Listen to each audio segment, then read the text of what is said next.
What is good, YouTube? Today I get another opportunity to teach a class. It's been a minute, but we are here at Frey Salon and Extensions. This is technically my titi-in-law, my wife's aunt, so we're gonna head in there. We're gonna teach a class. Let's get it. Hey. Hello. So we are here with the Miss Carla Pagan. Thank you for having me. Thank you. This salon is beautiful. Thank you. Thank you. We are so excited to have you here. This is an experience that we have been looking forward to, and with no other than the best in our area. So it's a pleasure and a blessing. Thank you. I'm excited. So how long you been doing hair for? I have been doing hair 10 years this year. So this has been a little bit of a journey. But how long have you guys been here? 1 year. We just really? 1 year. Yeah. How's the experience been so far on the salon? Good. It's a growth. It requires you to stretch a little bit, but it's been good. I have an amazing team. Couldn't have asked for anything or anybody better, so it's been awesome. Yeah. Well, I'm excited to be here. We're about to go ahead and get my motto right. Yes. So let's get it. I've met all you at least once, at the dinner. So my name is Andre Morales. You call me Dre though, and I'm a barber. So I've been cutting for a total of 8 years, and then licensed 5. So what I want to do, let's just get, I know your guys' names, but I just want you to share your name and how long you've been doing hair. So we can start here. Okay, I'm Maddie. I graduated in August, so I've been doing hair for a couple months. I've started working in October. Okay. Yeah. Cool.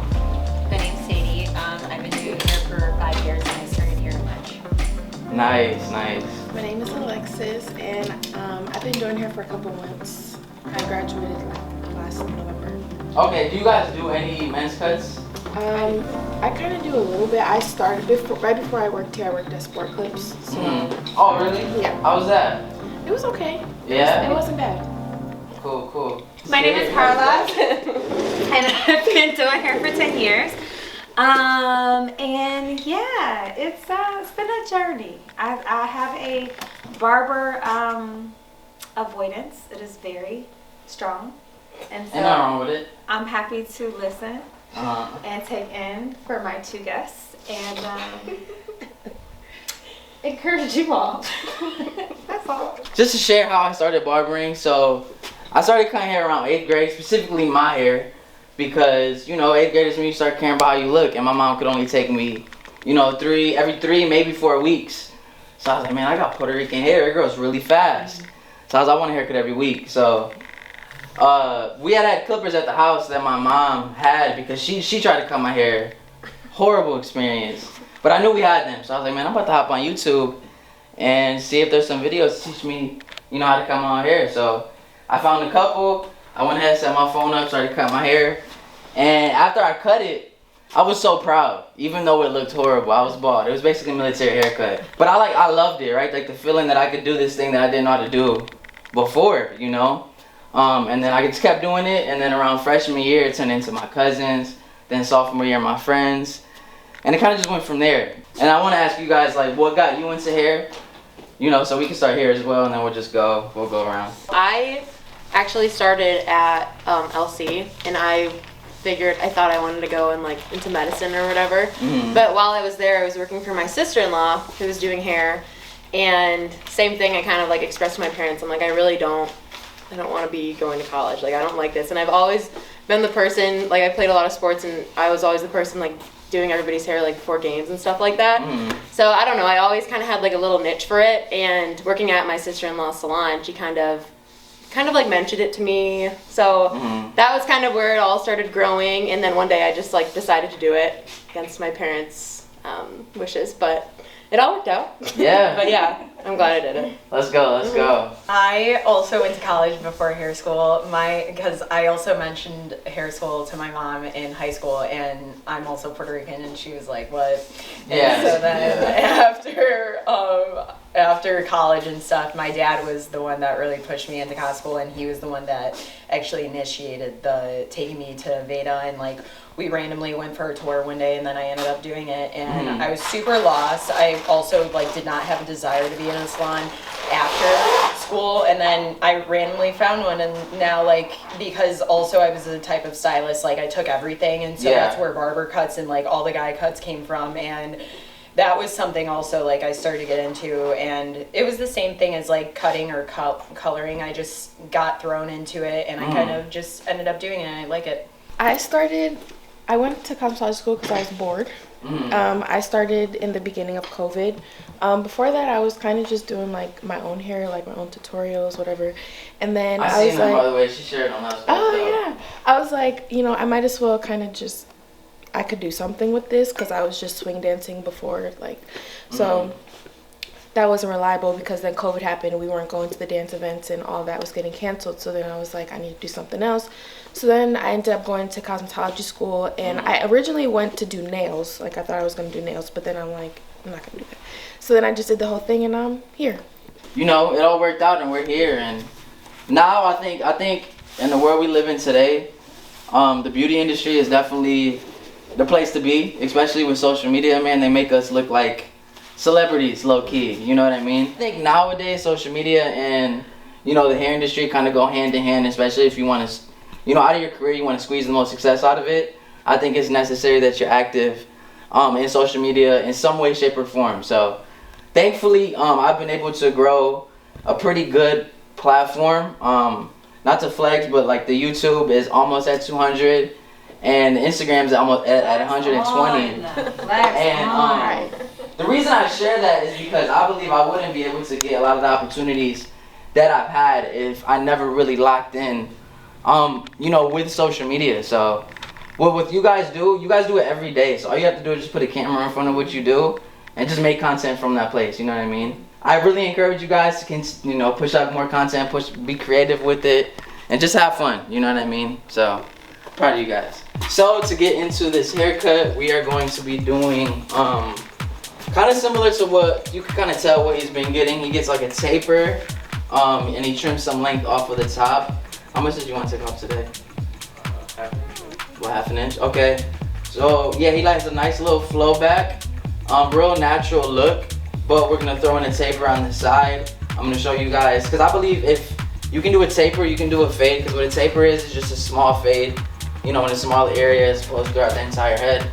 So I'm gonna show you how I go about all the sectioning that I do to create this texture and this look, as well as the taper. So I always want to start off by dampening the client's hair, because what a lot of barbers do is they'll start off their haircuts by doing the fade first, right? And a lot of the reason barbers, you know, get a lot of slack is, you know, a lot of people believe barbers aren't good with shears, which is partially true. But I like to start my haircuts off with scissors first, because then I know exactly what I'm blending into.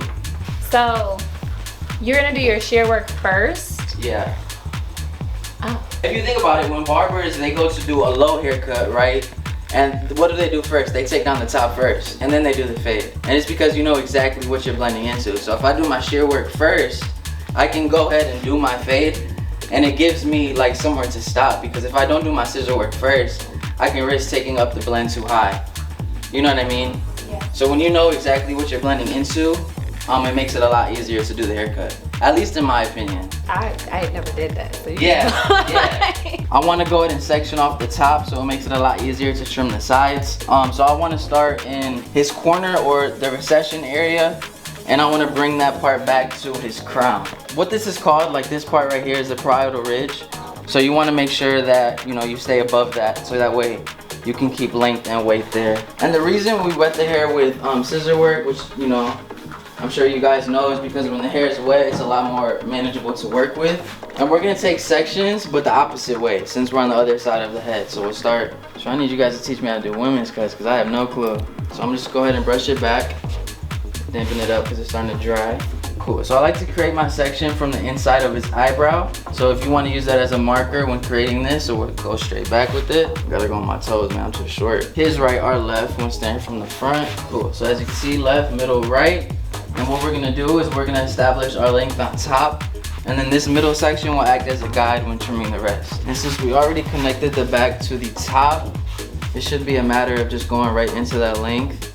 And now we're gonna take horizontal sections, starting from the back of that guideline. And then you can see right in the middle where that guideline was.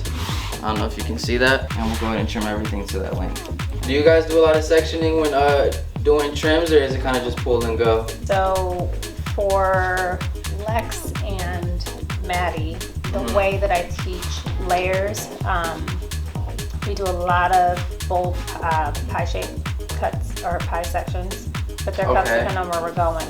With Pixies, we do smaller sections. Because it's a shorter haircut? Because it's shorter haircut and the precision, like where the layers fall. We do a lot of dry cutting, technically. All of us do.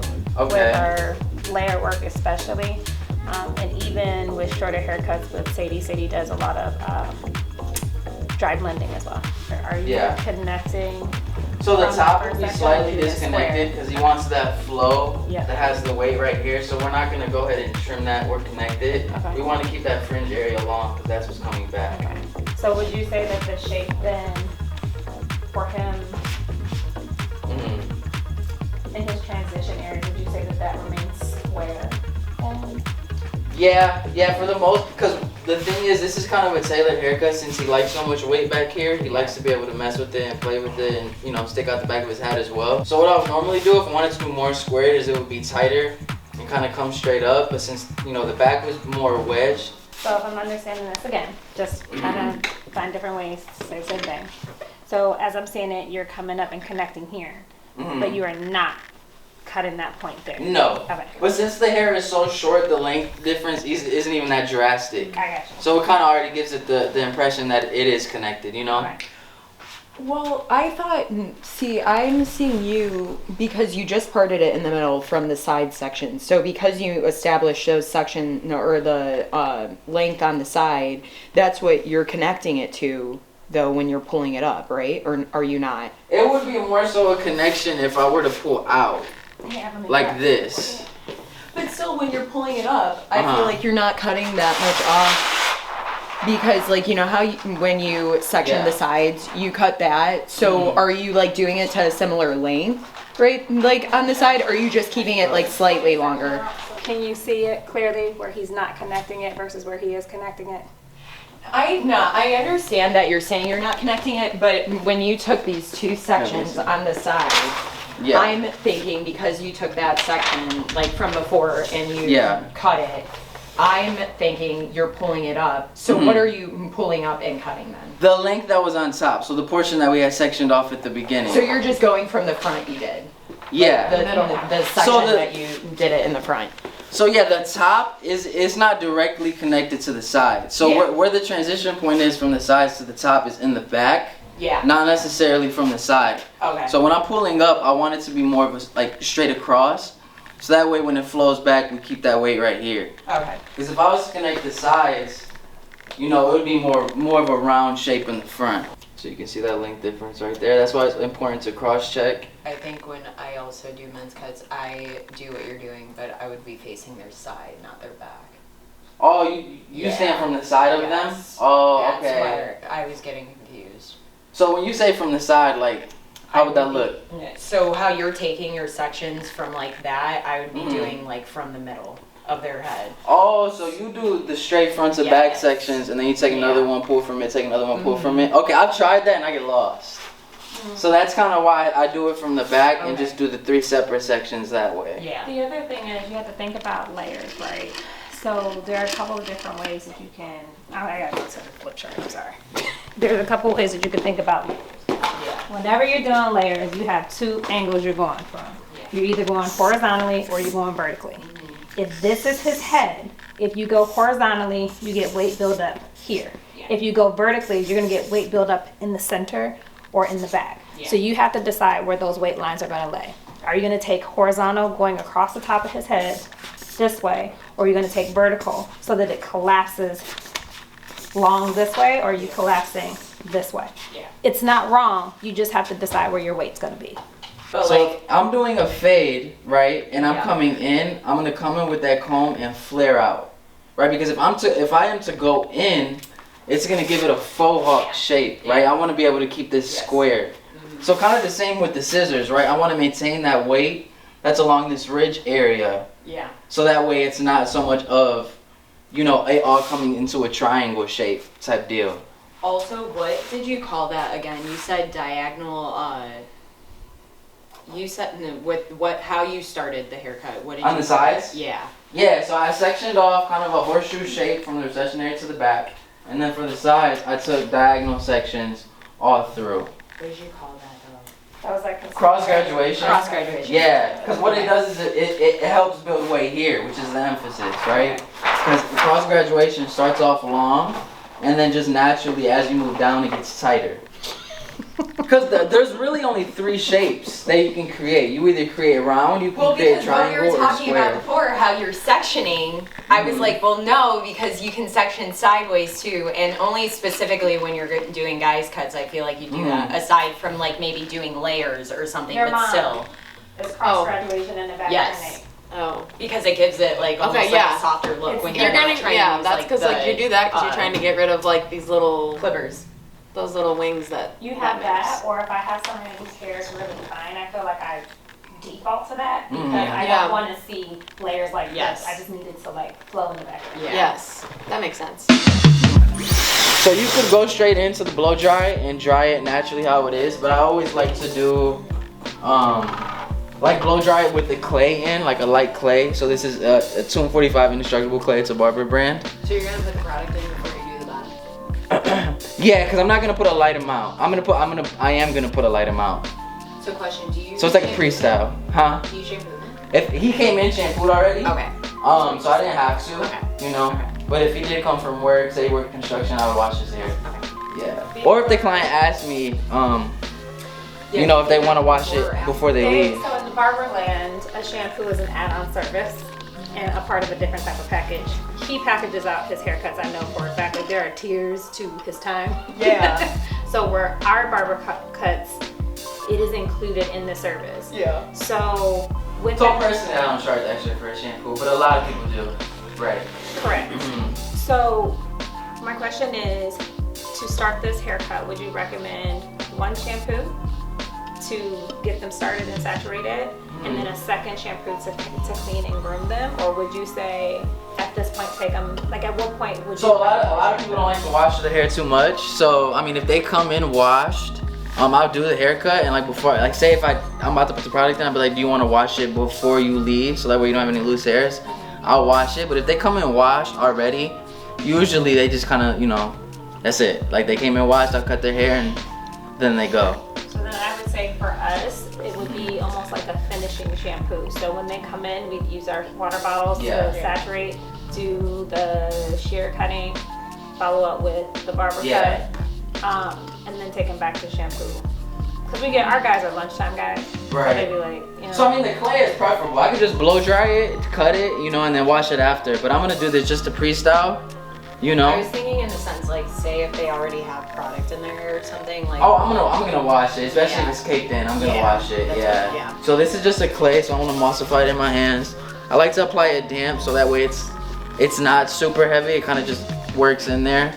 Yeah. So I'm not subscribed to any specific like brand just because I review a lot of products. Like pomades or like. Yeah, it all depends on the style. This is a more natural, dry look style. He doesn't want it wet, slick back look, you know. Jordan, you've got great hair. Thank you, I appreciate it. It's a little unnerving. I tell them that all the time. So we're gonna get into the taper. I'm gonna start in the back just because, you know, it's easier to follow along there. So with this taper, I want to stay right below this weight as much as possible. We will have to dig into it in order to blend. So I'm gonna come in with my trimmer first, and then actually my shaver. You guys know what a shaver is, right? And that'll get it really bald, and then we'll work from the bald into that length. Hang on a second. Yeah. We can do some things. I'm gonna go in your drawer. That's okay, but I still want to show it. We can still use these. Oh yeah, That's what I meant by the shaver. The other thing is, I noticed the shape around the neckline is round. Oh, his is? Yeah. When you Am I say, just seeing that? Okay, nope. Yeah. This way. You're more here. oh, you're saying it naturally, just kind of. Yeah, even kind of like, I know that you're going with the shape of his neck. Yeah. But from here, we see this. How it naturally kind of elevates a little right here. Yeah. Yeah, because I mean, you could bring it up here, but what we want to do is we want to leave enough hair here that when we come and line up this nape area, that it's dark. If you were to say, like for instance, Yeah. I have a 000. With my comb, that's about a 1. So you use detachables when you say 000? Okay. it's about a 1. But for you all who have the open lever, what is that? Are you considering that a 000? Are you considering that? So technically, the rule of thumb when it comes to guard lengths, right? So I set in my line with the trimmer. The length above that would be the clipper closed, right? Then the length above the clipper closed would be clipper open. And then from clipper open, we would go to the half guard closed, right? So trimmer, bald, right? Shaver, even balder. Then from that trimmer, the next up technically would be lever closed. And then above that would be lever open. And then from lever open, you'll go to the next smallest guard, which is a half guard closed, and then a half guard open, and then from the half guard open, you go to the 1 guard closed, then 1 guard open, 1 guard open and 2 guard closed. So that's kind of because a 1 guard, if you have it open, or if you have it closed, that's a 1. But that's a true 1. But if you open it, then it becomes a 1.5, or it becomes a 2. Technically, it would be a 1.5, but there is a 1.5 guard. Yeah. You know, so it would be.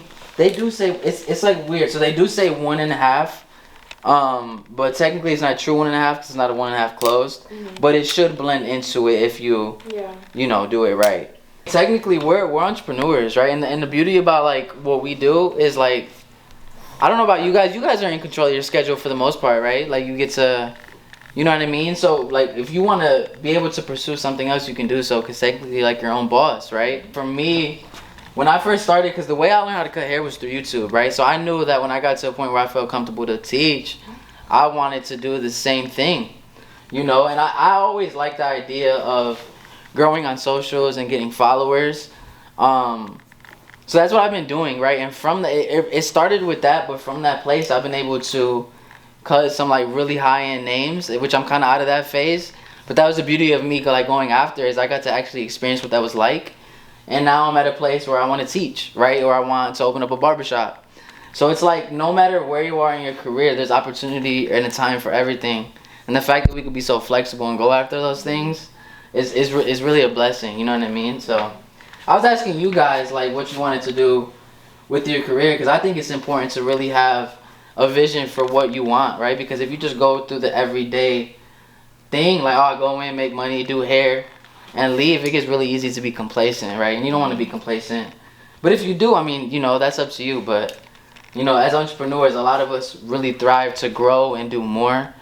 So that's what's up, man, that you guys have some goals. So this obviously has a lot more length than he did. So yeah, you can start lower. So you could start right here. Okay. And, you know, just pull out accordingly, because this is going to get cut anyway. Right, okay. You know, and then we'll just continue to build off that. This is good, diagonal, and then we're just going diagonal back. Yep, and then you'll just follow that straight back. Okay. So you probably start from right here to like about where the ear like is right there. Okay. She's actually using a clip on the hair that's not being cut. That's a lot easier. I didn't even think about that. Shoot. Because the hair always folds back when it gets dry, so I'm like... The one time I cut on the mannequin, I did not have a stand. It was tipping everywhere. The length that does matter would be anything to the occipital bone. Okay, I could hear you say that. Okay. Yeah. Am I pulling it out enough too? So this looks a little long. Okay. Here, let me see this real Because quick. I'm literally bringing it out maybe like, so about like 90. Yeah, and I would say about like this length right here. So at this point, you're just gonna continue to do it all the way through. So those, you know, you were coming from this side, taking diagonal. So you'll continue to do that. Okay. Bring it all the way through, and then once you get to this side, come back the opposite way. And connect it? Yeah, and then do the same thing. Gotcha. You know, and then for the most part, this should flow like right all together. Right, okay. Cool, thank you. He can't feel it on his face, so it's right on his face. Oh yeah, I see what you're saying. That was your length right here. So you see how you can see through it? That's the length you gotta snip that to. Front of the head, it naturally dips. Okay. So what's good about this is it's always gonna keep the fringe longer. Gotcha. So you don't need to worry about pulling your hand in a certain direction. Just go straight up, and naturally this will be longer. Because as you move towards the back, you see what I'm saying? It'll get shorter. Right. So yeah, you'll be straight. Okay. So about right here. Okay. Yeah.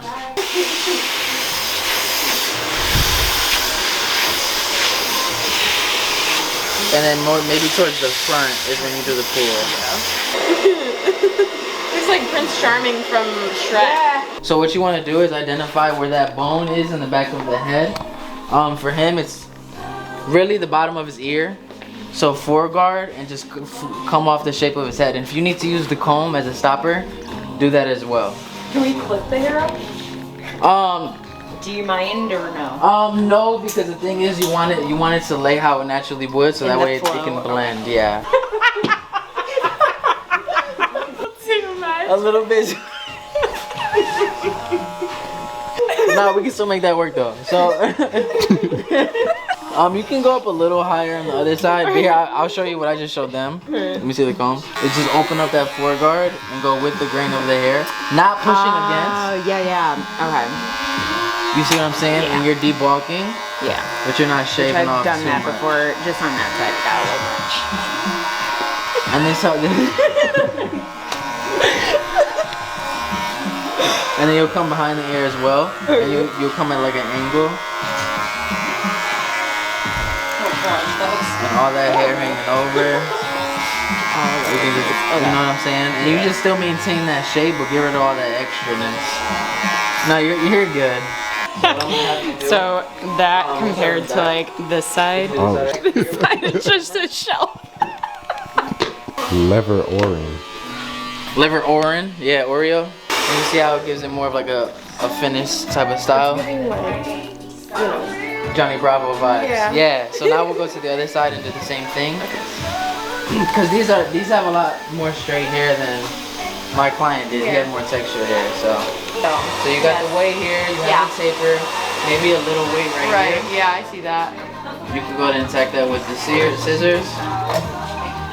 But outside of that, at this point, I think you're safe to go ahead and blow dry it. Okay. Let me see this side. Oh, boy, head's so strong. Alright, you guys, so we just finished up a super dope class that I believe I added a lot of value to them. What would you guys say? Yes? So we got Sadie. She started off rough, but she finished strong. As you can see, super clean, super dope. So we got Sadie. Cool. So shout out Carla at Frey Salon and Extensions. Did I say Frey at the beginning? I don't remember. But shout out Carla at Frey Salon. So it is free. It's free. It's free. Okay. Free. Free. Be free. Free to be you. Free to be me. Free. Man, I'm tired. I can definitely tell you that, like, barber classes compared to cosmetology hands-on classes, way different. Super exhausted. I'm about to smash on some more pizza, but fam, if you stuck around and watched this video, I appreciate you. We got more on the way. But like always, make sure you hit that like and subscribe button, and I will catch you guys next time. Peace.